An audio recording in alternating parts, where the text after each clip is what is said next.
Life can be a bitch sometimes, and when it is, it's very easy to look for food for comfort.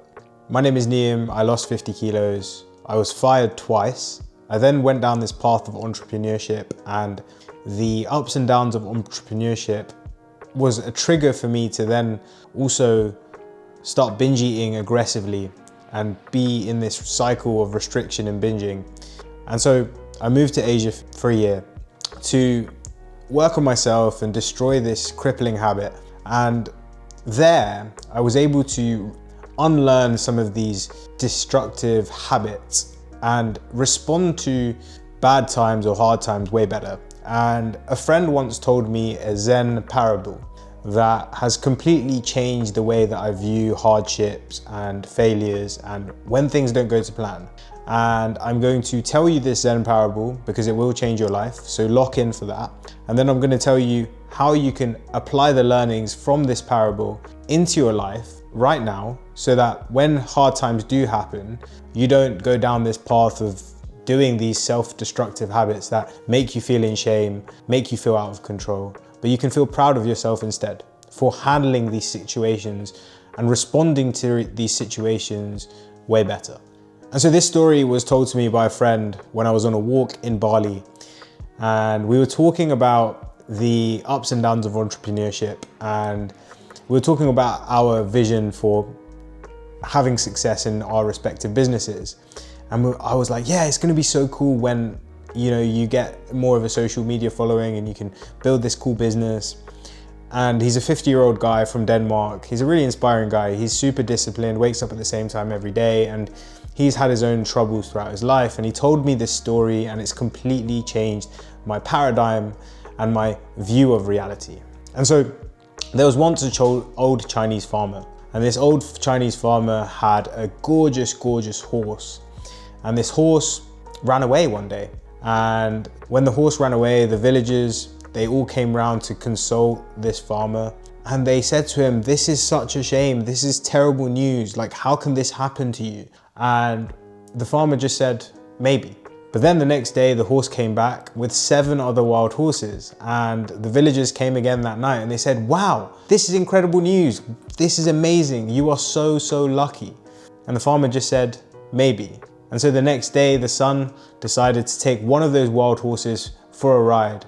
But whilst he was on this horse, because the horse wasn't trained and was a wild horse, he fell off and he broke his leg. And when he came back to the village, the villagers all came round and they said, oh my gosh, to the farmer, they said, oh my gosh, this is the worst news ever. Your son has broken his leg, what a catastrophe. To which the farmer just said, maybe. But then the next day, the army came round because there was a war that broke out in China. And when this war broke out, they had to recruit soldiers for the army, and they wanted young guys like this farmer's son. And so they came to the village and they asked the farmer and they said, can we use your son? But when they looked at the farmer's son, they saw the broken leg and they said, we can't take your son. He's not going to be any use to us. This was supposedly good news for the farmer's son. The villagers were like, yo, this is great news. Your son's not going to die in the war. You are so lucky. And the farmer once again just said maybe. And the important learning for this from me was sometimes things aren't going to go to plan. There are going to be things that happen in life that we dislike. That is inevitable. We're going to have painful situations.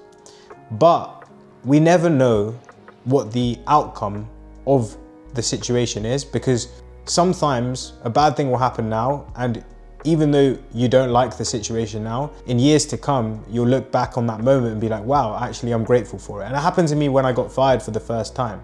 It ended up being such a great moment because I ended up realizing that I was just not up to scratch. I wasn't the person that I wanted to be. And so I soon after that moment pulled my socks up, started training hard in the gym, lost loads of weight. And it became this turning point in my life for me to get obsessed with developing myself.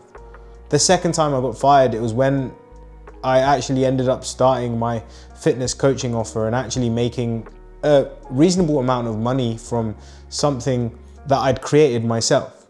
And so in the moment, our failures, our hardships can feel like it's the worst thing in the world, but we actually never know the consequence of these moments until, ever, really.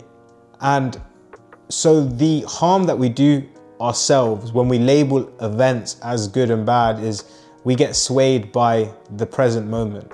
And our mind goes up and down, up and down, up and down, up and down. And it's that up and down of our emotions that ends up leading to us resorting to food. And so that's why this story is so powerful. But it's one thing knowing the story, but it's another thing embodying the story. And I think even if you understand the story and you understand the things that I've just said, it can be difficult in those moments to actually not get swayed and stay level-headed and manage your emotions. And so I think what most people don't realize is that you have to build protocols into your life, rituals into your life that will allow you to stay level-headed, will allow you to stay like the Chinese farmer. You can't just click a finger and be like, all right, cool, I'm not gonna be emotional about things. That's not how things are gonna work. Because for years and years, you've reacted emotionally. For years and years, you've been this person who, when things happen, you go to the food. And so rewiring those habits takes work. It takes effort. And if you don't put the effort in, you will fail. And so the 3 practical tips that I'm going to share with you today have just completely transformed the way that I react to situations. And so let's get into that. All right, so the first one, I need to tell you an experiment that I read the other day, but it really epitomizes the point that I'm going to try and make. So there was an experiment where there were 3 groups of people, and group 1 was given 8 hours of sleep.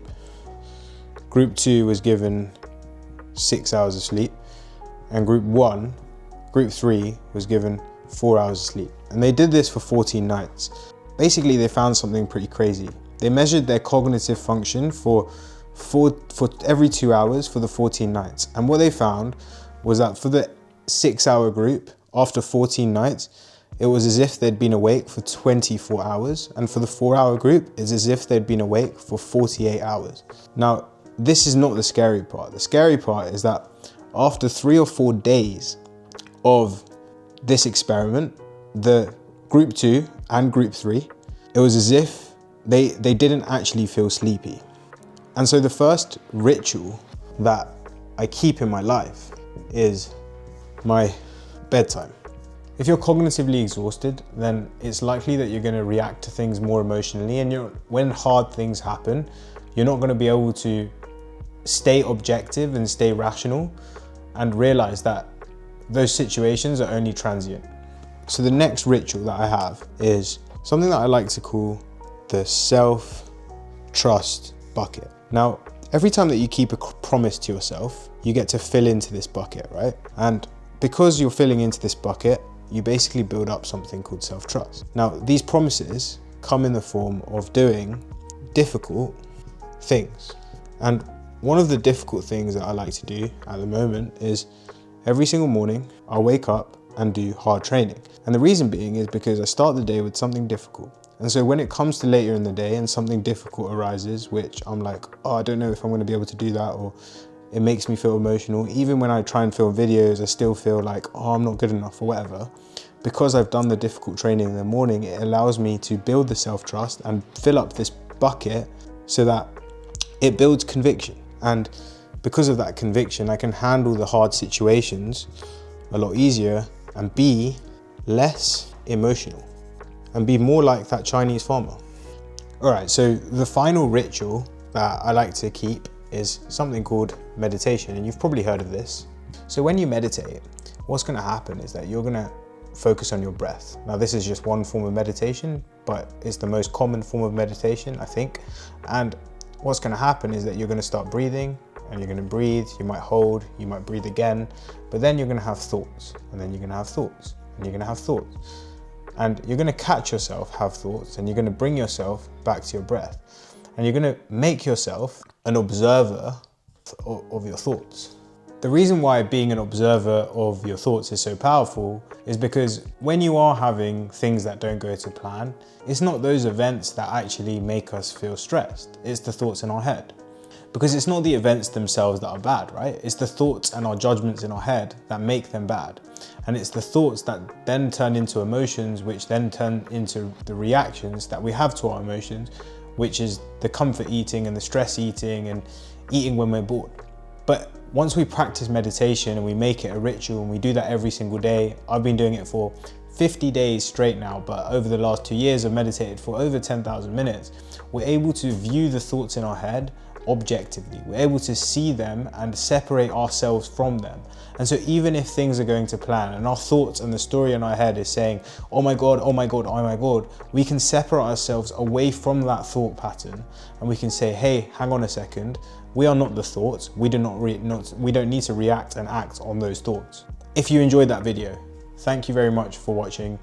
Check out this other video and I share the one secret habit that has stopped me from overeating that no one really talks about. Peace.